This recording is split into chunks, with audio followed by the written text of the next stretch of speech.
Oi, eu sou Ana Cristina. Nasci em uma família cristã ortodoxa em Alexandria, na Ásia. Nós migramos para o Canadá quando eu tinha 6 anos de idade e depois voltamos para visitar o Egito por alguns anos. Meu pai queria que aprendêssemos a cultura, então ele nos levou de volta. Quando eu tinha 14 anos, meu pai contratou um tutor para mim porque eu estava tendo dificuldades com a língua árabe, e eu me apaixonei por ele, Sam. Nós acabamos namorando por um tempo, até eu completar cerca de 20 anos. Queríamos nos casar, mas meu pai disse que isso só aconteceria por cima do cadáver dele, porque Sam era muçulmano e nós éramos cristãs ortodoxas. Isso é simplesmente algo proibido no Egito. Voltamos para o Canadá, e depois conheci Paul, na Califórnia, com quem me casei. Não demorou muito para eu perceber que havia me casado com um narcisista, uma pessoa muito egoísta que destrói seu espírito e sua alma. Tive 2 filhos com Paul, Colin e Andrew, que foram minhas bênçãos. Mas depois de 13 anos, consegui sair desse casamento com uma ordem de restrição, após ele me ameaçar de morte algumas vezes. Então, recebi uma ligação de Sam, com quem eu não falava há cerca de 25 anos. Ele me encontrou e, para minha surpresa, Sam era a pessoa que eu sempre procurei. O ouvinte, o compassivo, simplesmente a combinação perfeita. Naquele momento, decidimos nos casar. Depois de sofrer por 13 anos com o narcisista, eu estava muito vulnerável. E nos casamos. Não demorou muito para que, claro, começassem as batalhas pela custódia, e muita coisa aconteceu. Eu era a provedora e trabalhava como diretora financeira, e por causa da barreira linguística, Sam não falava inglês muito bem. Ele cuidava da casa, da limpeza, da cozinha, de tudo. Então vários sinais de alerta começaram a aparecer.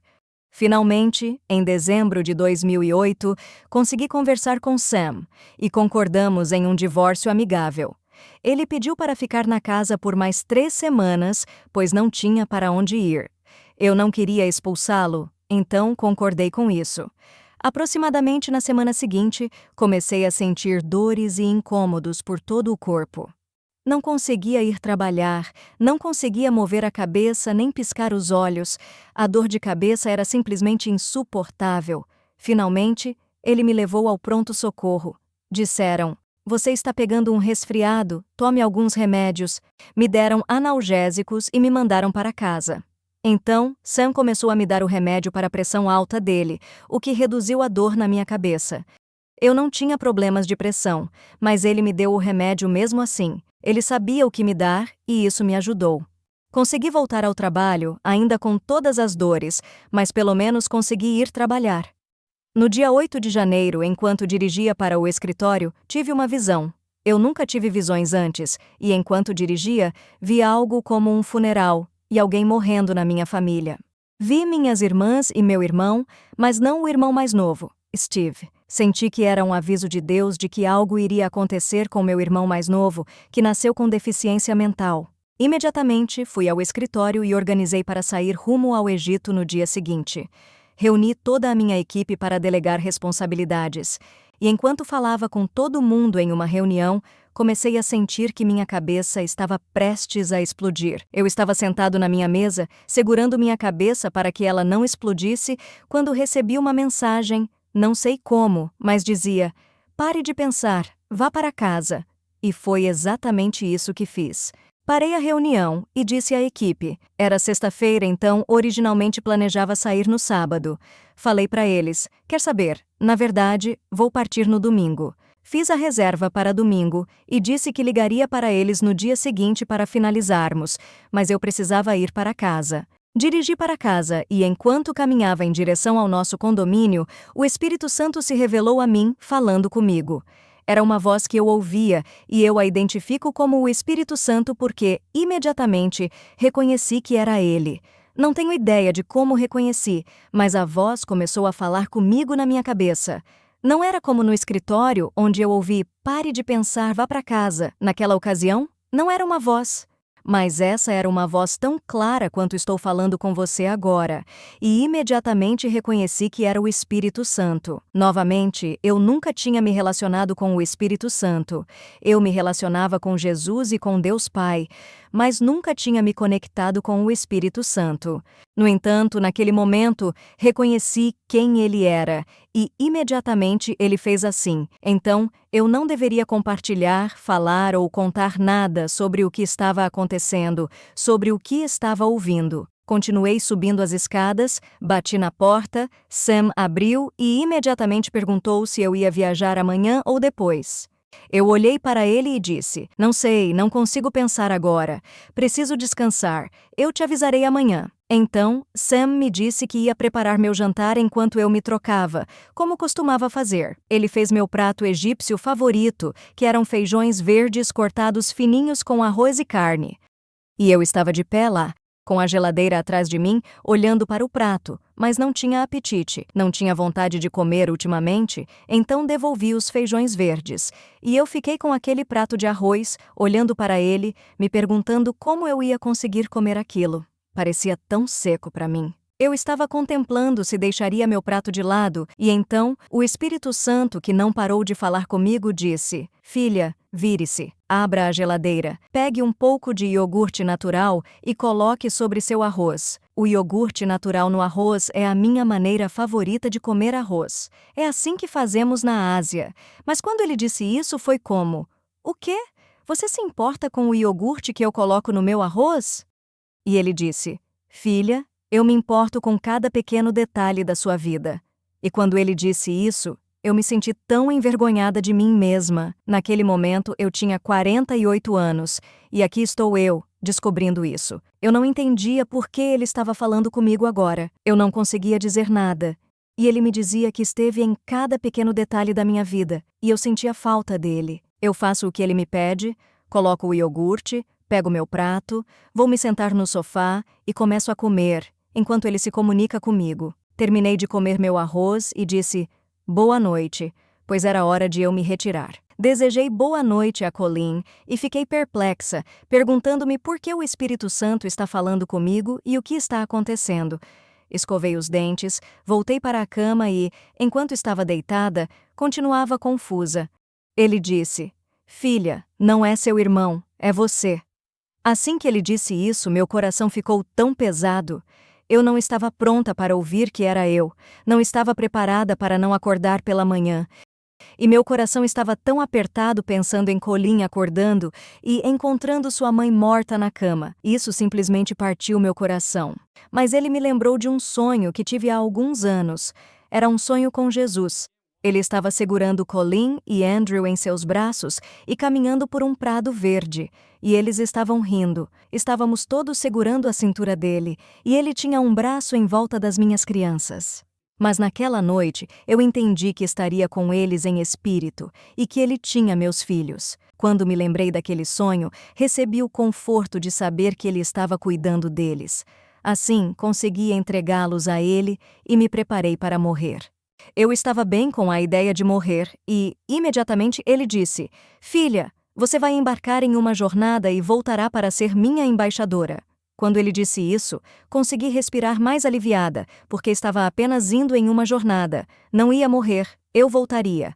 Fiquei animada e pensei: "Ok, o que você quer que eu faça?"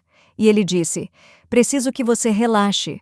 Preciso que você pare de pensar." Pensei que isso seria fácil. Consigo parar de pensar, mas essa foi a coisa mais difícil que estava tentando fazer. Mas ele foi paciente e continuou me ajudando a parar de pensar. E finalmente consegui chegar ao ponto em que estava relaxada e consegui acalmar minha mente e mantê-la em silêncio. E ele disse: "Preciso que você feche os olhos. Mas não importa o que aconteça, filha, você não deve abrir os olhos." Eu disse ok e fechei os olhos. Assim que os fechei, uma luz brilhante entrou no quarto. Agora, essa é uma luz que nunca experimentei em toda a minha vida. Era uma luz com uma presença. Era um brilho que eu podia sentir através dos meus olhos, e eu não ousaria abrir os olhos. A presença que senti era a presença de Deus Pai. Então a janela à minha direita começou a tremer, como se um terremoto estivesse acontecendo no meu quarto. E então, meu coração começou a palpitar.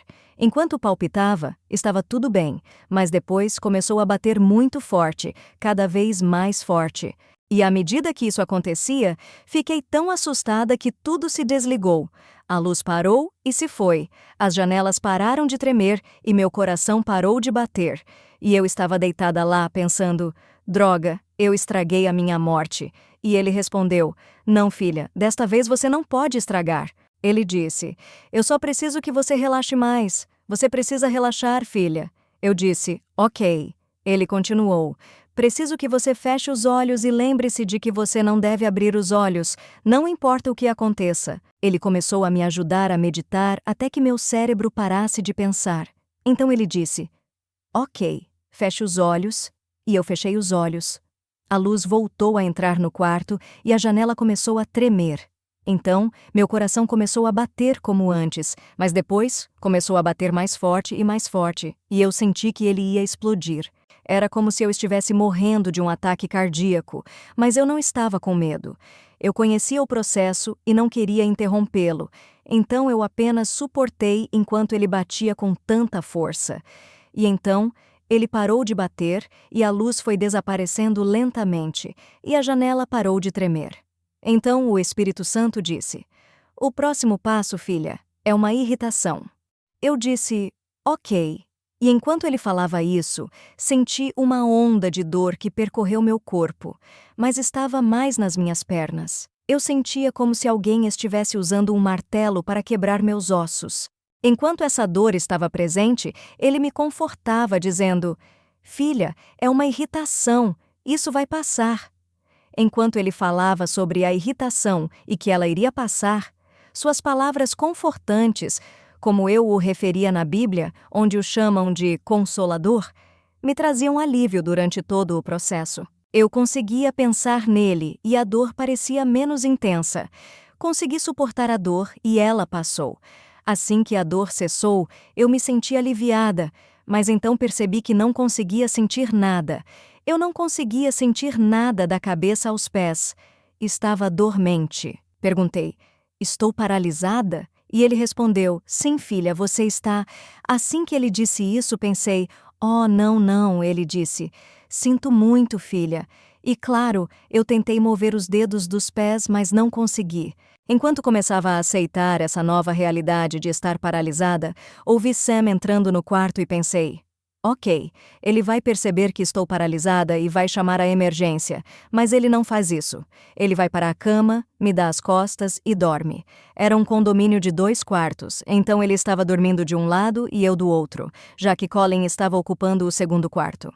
E aquela noite toda eu estava deitada paralisada, mas tive a noite mais linda da minha vida com o Consolador. Ele não me deixou nem por um segundo.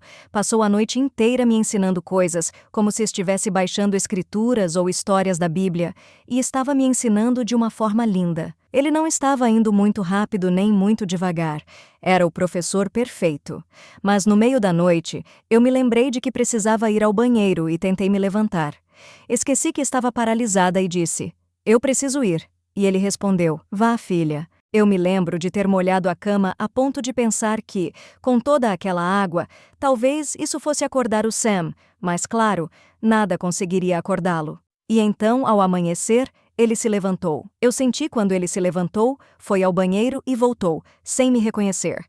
Mas, por volta das 8 horas, senti que ele estava se levantando. Então, ele se virou, começou a sacudir minhas costas e dizia, Ana, você está acordada? Eu não respondi, então pensei, ok, ele vai perceber que estou paralisada ou que algo está errado e vai chamar a emergência. Mas ele se levanta, vem até o meu lado da cama e começa a tirar minhas joias. Eu pensei, por que ele está tirando minhas joias em vez de chamar a emergência? Mas também pensei, talvez ele não queira que elas se percam no pronto-socorro. E então, ele pegou um pouco de remédio e começou a colocar na minha boca, mas, como estou paralisada, meus dentes estão cerrados. Ele estava triturando os comprimidos nos meus dentes e eu conseguia sentir o gosto amargo, reconhecendo que era Xanax. Eu pensei, por que ele está me dando Xanax tão cedo pela manhã? Mas ele continuava tentando colocar na minha boca. Depois ele pegou uma bala de menta e colocou na minha boca. Ele estava apenas deixando entre os meus dentes e a bochecha. Eu pensei, estou realmente fedendo, e ele está me dando menta antes de chamar a emergência? Mas ele subiu na cama e começou a me apalpar com minhas roupas molhadas, dizendo: "Você se molhou. Precisamos tirar essa roupa." Eu pensei, tudo bem, ele vai me limpar ou trocar de roupa antes de ligar para a emergência. Mas ele tirou minhas roupas, e agora eu estava nua, e ele ficou em cima de mim e eu estou mais do que confusa a essa altura. Por que esse homem me Quando estou paralisada, pareço um cadáver, e então ele sai de cima de mim e vai para o banheiro. Ouço o chuveiro correndo, e ele está tomando banho, me deixando nua no meio da cama. Mas quando ele volta, eu posso ouvir a água correndo na banheira. Ele estava enchendo uma banheira para mim. Ele vem e me puxa para fora da cama, tentando me carregar. Mas quando ele tenta me levantar, eu caio no chão. Ele diz: "Não posso carregar. Você é muito pesada." E eu me pergunto o que ele está fazendo. Ele me solta e eu caio. Ele não sabe o que fazer comigo e não consegue me carregar, mas então acho que ambos ouvimos Colin acordando no quarto ao lado, porque agora a TV dela está ligada. Ele corre para fora do quarto e soube depois pela Colin que ele disse a ela: "A mãe está triste por causa do irmão que pode estar morrendo no Egito, e ela tomou um monte de Xanax e não quer ser incomodada." Colin respeita isso e não vem verificar como estou. E então ele volta e começa a despejar água gelada no meu corpo, o que me colocou em choque. Eu não entendia o que ele estava fazendo, mas meu corpo estava em choque. Era uma sensação muito torturante, e ele ia despejando lentamente a água sobre mim, parecendo que agulhas estavam por todo o meu corpo. O Consolador ainda estava lá me dizendo: "Filha, isso vai passar, é apenas um incômodo, vai passar." Eu estava tentando me concentrar no Consolador, mas então eu vejo uma visão da mão de Jesus. Tudo o que vejo é a mão dele ao meu lado e a imagem do cravo sendo perfurado bem na mão dele. Ao ver essa visão, fico envergonhada pelo desconforto que estou sentindo naquele momento, onde pensei que era dor e desconforto. Sinto vergonha desse desconforto que estou sentindo apenas por causa da água gelada e penso: eu posso suportar isso, eu posso suportar isso. E então, ele para e eu fico aliviada. Ele se afasta, sai do quarto e eu fico lá me perguntando por que ele não está chamando a emergência. Então ele volta e desta vez ele se inclina e segura meu nariz com força, me impedindo de respirar. Como estou paralisada e meus dentes estão cerrados, não consigo respirar. Ele segura meu nariz firme, mas de alguma forma, em um reflexo, abri minha boca. Assim que abri a boca para respirar, ele soltou e saiu correndo do quarto. Foi nesse momento que me lembrei do meu seguro de vida de $1 milhão que eu tinha esquecido de cancelar quando fizemos o divórcio, e agora tudo fazia sentido. Por que ele não estava chamando a emergência? Então ele volta novamente, mas desta vez ele segura meu nariz e coloca suavemente os dedos sobre a minha boca. Nesse ponto, eu sabia que era o fim. Eu não conseguia respirar. Ele não estava levantando a mão, meu peito estava sufocando, meus pulmões estavam sufocando, e eu sabia que estava morrendo. E enquanto percebo que é isso, vejo a mão de Jesus, agora não no chão, mas ele está em pé. Tudo que eu conseguia ver eram seus joelhos com seu manto. E ele estende a mão para mim, e eu queria ir com ele. Não queria que ele fosse embora sem mim, e eu continuei indo. Não era uma sensação de fim ou começo, sua alma simplesmente continua. Você olha para trás e seu corpo está lá, mas você é sua alma. Eu continuei e vi nuvens brancas bonitas que se abriram e revelaram um lindo céu azul. Eu continuo dizendo: "Nossa, que lindo!" As cores e aquele céu azul, tão brilhante. Mas ao redor do céu, havia esses animais voando. Eram grandes criaturas multicoloridas, com cores que eu não consigo descrever. Eram muito lindas, cores incríveis, e eles estavam voando por todo o céu. E então eu cheguei a um pátio aberto com muita vegetação, e estou lá. Eu me encontrei entrando em um cômodo, e ao caminhar pelo espaço, no final daquele ambiente, vejo um corpo de luz na porta. Esse corpo de luz eu reconheci como minha mãe que havia morrido alguns anos antes. Ela não tinha feições, era apenas um corpo de luz, mas imediatamente eu reconheci que era minha mãe, assim como sabemos que nos conhecemos. As pessoas perguntam como sabemos. Nós nos reconhecemos. Nossas almas se reconhecem. E ela me conduziu para dentro. E enquanto estou entrando, vejo outro corpo de luz, que era um pouco mais alto do que minha mãe, e reconheci que era Nádia, minha irmã. Ver Nádia no céu foi algo incrível. E lá estava ela, no céu. E eu lembro de estar caminhando com ela. Deixamos minha mãe e ela me leva a outro quarto. Nesse ponto, estou tão sobrecarregado de alegria que não consigo conter. Era tanta alegria que estou reclamando com Nádia e dizendo: eu não consigo aguentar, é apenas demais. Eu não sei o que fazer com isso. Eu não sei o que fazer com isso. Eu não consigo conter. Estou reclamando sobre estar sobrecarregado de alegria, enquanto na Terra reclamamos sobre estresse e tudo mais, e agora estou reclamando sobre uma alegria esmagadora. Mas ela olhou para mim e disse: Ana, com Jesus, só melhora. Eu caminhei com ela e vi meu pai ao lado da minha mãe. Ele era outro corpo de luz, mas vê-lo no céu era simplesmente lindo. Era um capítulo que eu podia fechar porque sabia que seus últimos momentos não foram dolorosos. Ele deve ter sentido que o Consolador estava com ele. Estávamos nos comunicando, então Nádia começa a dizer: ok, pessoal, temos que nos apressar, temos um banquete com Jesus. E eu estou pensando: como assim? Ela disse isso de uma forma tão natural, como se fosse uma coisa normal. E eu disse: vamos realmente ver Jesus? Era tão difícil de compreender aquela vida do outro lado, mas de alguma forma eu não os segui. Eles foram, e não era a hora para mim ter um banquete com Jesus. E bem antes de eu voltar à terra, Jesus revelou seu rosto para mim de uma maneira muito lenta. Era um rosto de glória, mas não era o rosto que eu via quando crescia, assistindo a Jesus de Nazaré, com os olhos azuis e o aspecto de garoto bonito. Ele tinha pele oliva e se parecia mais com a imagem do ator em A Paixão de Cristo, com uma aparência mais do Oriente Médio. E eu lembro de estar pensando na minha mente: você não é tão bonito quanto eu pensei, porque estava imaginando os olhos azuis e o garoto bonito. Mas estou pensando isso e tentando não pensar, porque sei que ele pode ler meus pensamentos e não quero magoar seus sentimentos. Mas ele está além disso, apenas sorrindo para mim. E então, de repente, eu voltei. Estava no meu quarto, e naquele ponto eu podia ver Sam. Agora ele tinha meu corpo ao lado dele. Eu ainda estava nua, e ele estava segurando meu corpo perto dele. Eu não sabia como ele me trouxe para lá, e ele estava apenas segurando. Não consegui suportar ele segurando meu corpo. Minha alma, de alguma forma, voltou para o meu corpo, e eu saltei da cama porque não suportava que ele me tocasse. E aqui estou eu, em pé na cabeceira da cama, olhando para ele, ainda nua. Eu não me importava, mesmo sendo muito conservadora. E a expressão no rosto desse homem ao me ver lá foi simplesmente impagável. Simplesmente impagável. Eu pensei que havia voltado apenas para me despedir da Colleen, mas foi apenas uma jornada. E tanta coisa aconteceu depois. Foram tantas sequências de eventos que você poderia pensar que isso não aconteceu nos Estados Unidos.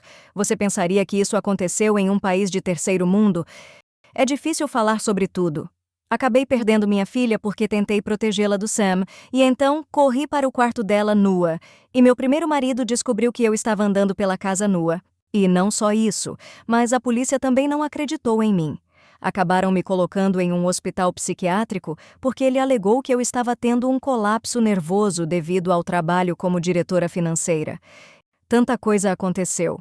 Foram apenas eventos loucos, um atrás do outro, depois que voltei. Após toda essa provação, fui fazer uma tomografia do cérebro para verificar se tive um derrame que me causou paralisia, mas não houve derrame. Depois, fiz um exame do coração para ver se tive um ataque cardíaco, e tudo estava negativo. E então, meu advogado me disse para fazer uma análise forense do cabelo, e eu fiz, e descobri que Sam havia me envenenado.